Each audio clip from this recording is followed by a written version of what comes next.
en route this morning.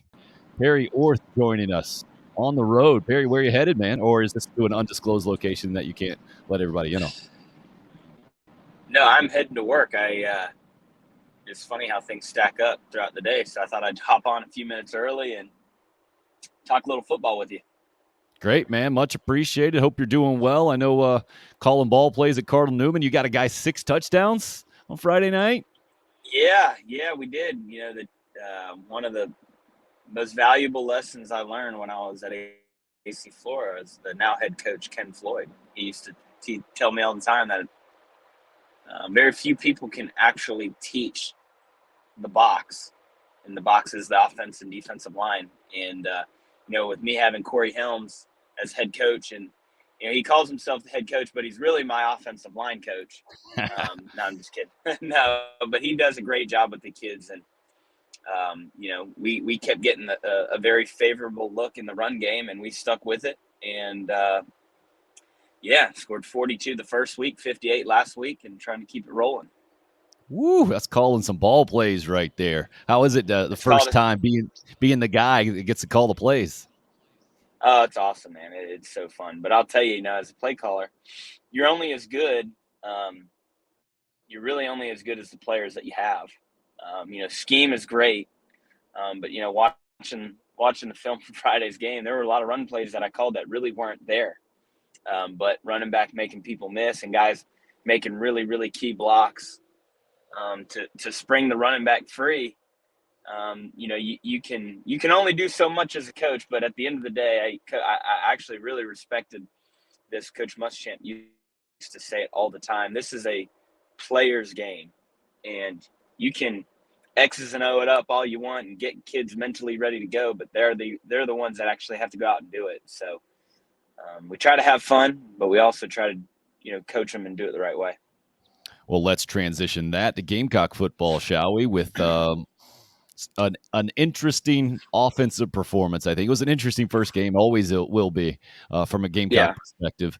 But to win that thing comfortably, but to do it and get outgained by Georgia State, to be doubled from the a run game perspective where Georgia State averaged 5 yards per carry and Carolina was 2.5. What do you make of game number 1 overall? And then we'll get into some more specifics, I guess.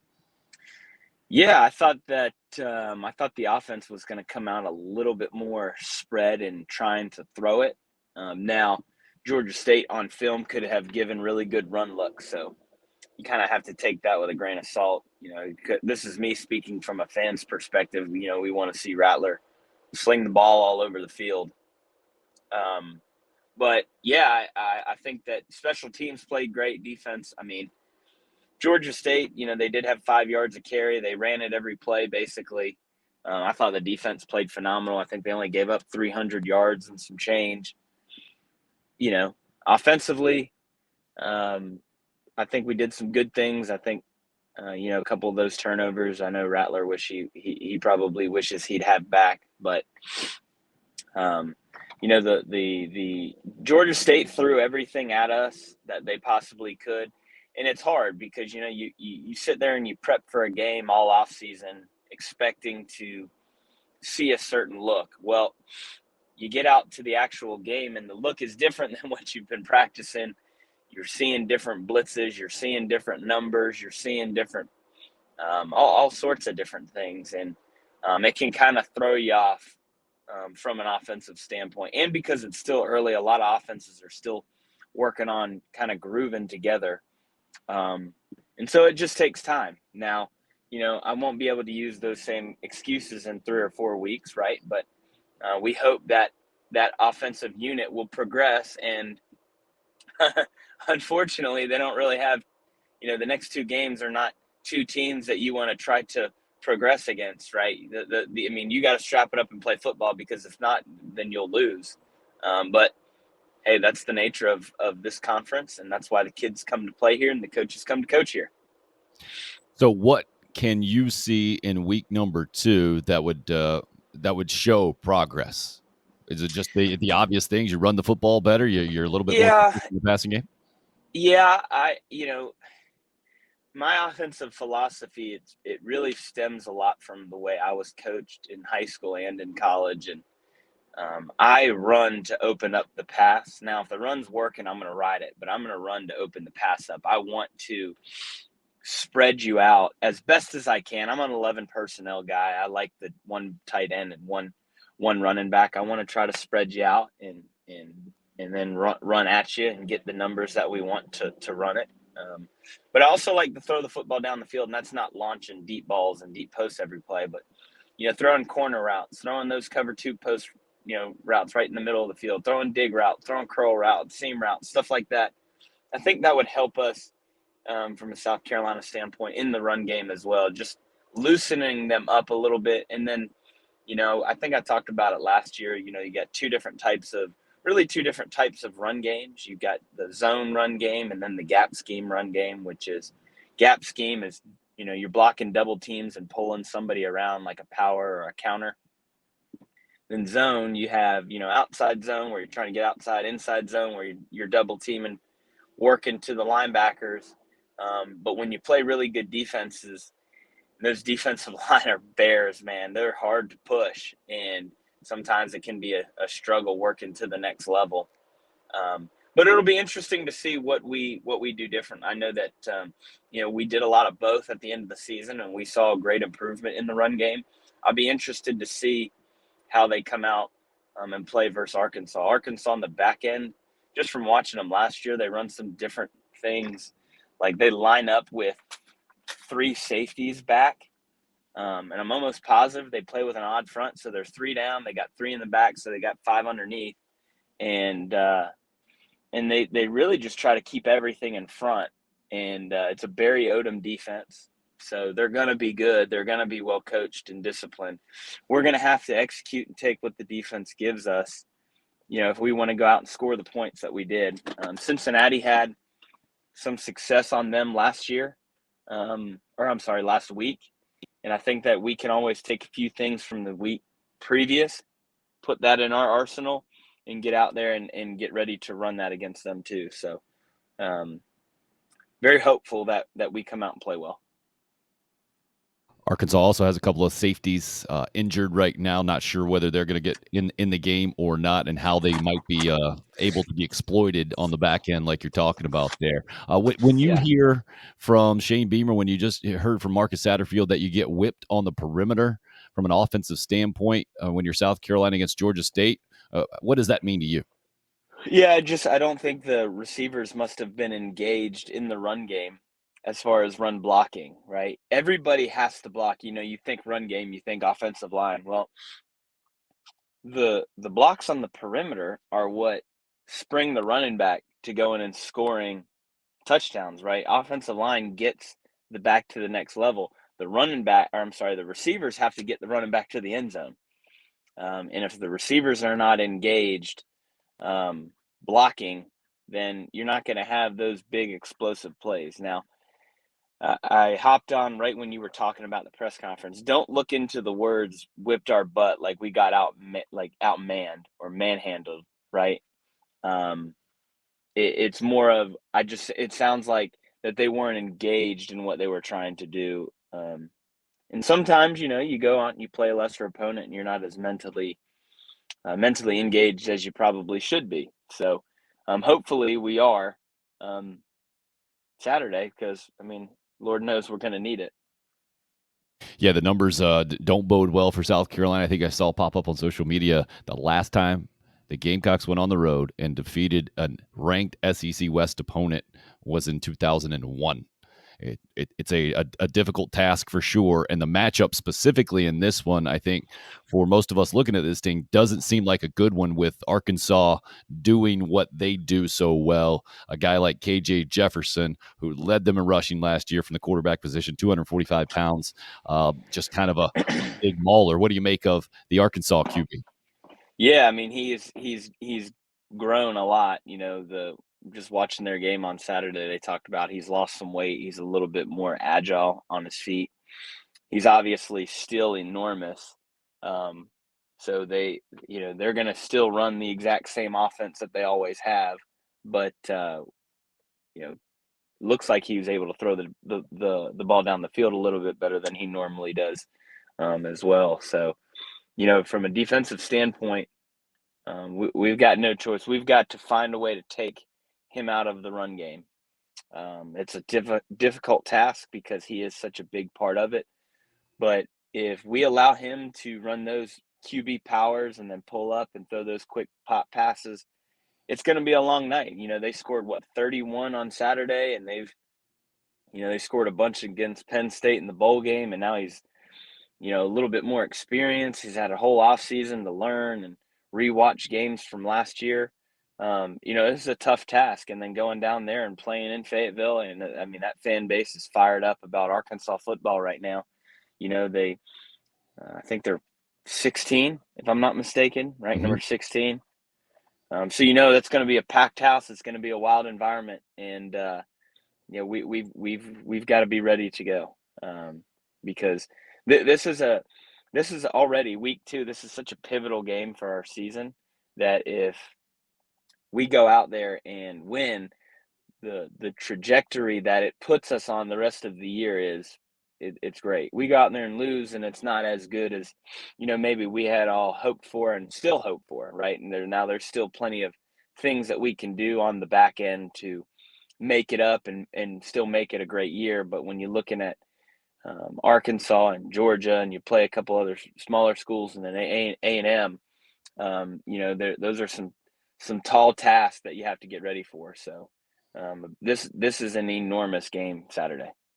To me, it's a little bit more nuanced than that. Even it's not just a win-loss thing, and I get it. And there's no moral victories in sports and all of that. But just from an evaluation standpoint, what I saw last year was a handful of uncompetitive games, a lot of times, and losses, and especially on the road, it seems difficult for Gamecock football in the last several years to even get off to a decent start enough to stay in the game very long. How does this team on Saturday start to where they can be much more competitive than what we've seen in a lot of previous games, Perry, because the numbers aren't good at all. I think it's like 62-13 on the road in the first quarter, combined the last Oh, 5 games, something like that. And oh then no, yeah, from the first half standpoint, it's basically double that. It has not been pretty. yeah. We can't allow that to happen, especially this week or the next week. I know we're not playing on the road next week, but we can't afford to get down. Arkansas is a team that, from a defensive standpoint, they want you to try to go crazy, hurry up, and push it down the field because of the way they play defense. And then offensively, they want to get in a position where they're like, oh, well, I guess we have to run it here, and bleed this clock out. We don't want to. We don't want to get into that kind of game. We need to play early. I don't know if we have to take a shot on offense, if we have to do a trick play, if we have to come after a punt. We have to do something early um, to get some confidence going and to get a quick score on the board. I don't know how we do it, but it's something that has to be done because we can't allow that to happen. I guess me not thinking about it every day, now thinking back to last season, you're right. The game that comes to mind is when we went to Tennessee, and it was over before it really was started, if that makes sense. We had one shot to kind of salvage it, and we did that double pass, and it ended up getting intercepted, and it just it's tough. So we can't afford that this week. How do you evaluate Spencer Rattler in his first game at quarterback for Carolina? I thought it was actually really good. Um, you take away the turnovers, and you can say what you want about him. Take those throws back. I think it's him just trying to make a play. I thought his pocket movement was incredible. He's a lot more athletic than I really thought. I mean, he can really run. He's not Johnny Manziel, but he can escape a pocket and go and get 5 or 6 yards. He's got a poise about him. He just seems calm when he's back there. He doesn't seem frantic. Um, he's obviously got elite arm talent. I mean, that throw scrambling to the right, throwing down the sideline 45 yards. I mean, that's big time. That's the reason why he's a NFL draft prospect, is just because of his pure natural ability. I'd like to see us really allow him to do what he does and play in more of that wide open offense that he was at in Oklahoma. Obviously, you have to be a bit more balanced in this conference, but I'd like to see them open it up with him. I think it'd be good, and I think it would be good for them too. I think that we're gonna have to do some unique things offensively in order to score points and win games like this on the road. You never got to play at Arkansas, did you? No, I didn't. I actually never went. I've never been to Arkansas. Arkansas and Alabama were the two that I have not been to. Well, I think it would have been much better for you, I guess, towards the end of your career, and then a couple of years after, maybe, is when they were down. Right now, to have Arkansas on the upswing, it seems like an extra difficult challenge. What do you have any perceptions of Sam Pittman there, their offensive line, a longtime offensive line coach, and now the head coach? To me, Shane Beamer, Billy Napier seems to be a good early fit at Florida. There are certain guys who seem to fit their jobs, and Pittman certainly is at the top of the list, I think, in college football. Yeah, absolutely. I mean, he's a guy, the players love him. The players are bought into his system and they are physical, man. That is the one thing. And whenever you have an offense or defensive line, former defensive lineman or offense and defensive line coach as the head coach, you know that team is going to be ultra physical. And if my number one take from or key to this game has nothing to do with certain run plays, certain pass plays, certain coverages. It has to do if we can match the physicality of which Arkansas plays with, we're going to have a shot to win. If we don't, we are going to get run off the field. And it's as simple as that on defense. Are we going to, hate to use the old Coach Muschamp analogy because we heard it so often, but it was put your face in the fan and go make a play, go clog that hole, go run fit, go block somebody on offense. Running backs get north and south. That, in my opinion, is what's going to take us to the next level to win the game Saturday. If we do it, we're going to have a shot. If not, it's not going to look ultra favorable. Does that come down to an effort thing, an effort or motivation thing? You're talking about getting So beat on the perimeter, the engagement kind of deal, same deal? it's a want to. It's a, you know what? You make up your mind, like, as an athlete, as a player, you're like, I'm probably going to be sore tomorrow and the next day and the next day. And this is not going to be crazy fun slamming my body in here and just getting after it. Some people love it, but you've got to do it. You've got to do it because that's how Arkansas is going to play. They have guys that are trained to play that brand of football. And that's why they've been so successful because as we have progressed in football, everybody wants to get cute and run cute plays and spread them out and reverse this and play action RPO, bootleg, blah, blah, blah. But very few teams are still like, hey, we're going to line up and come at you. And if you want some, come and get it. If not, we're going to run you over in the process. And that's how Arkansas plays. If we can match it and tee it up with them, well, it'll make for a great game. One more question, Perry, and really appreciate your time this morning. See that you've been at work for a little while. You're nice and stationed there. You don't even have to multitask on the way into work. Yep.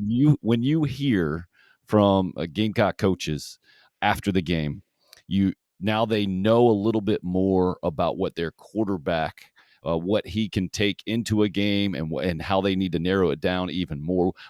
How do you translate that from a complete outsider's view? I hear that as, I'm a little concerned possibly about the quarterback's decision making and what they were asking him to do. Clearly, it didn't work out how they had hoped it worked out. So now they're going to narrow it down that much more. That's how I heard that. How do you hear it?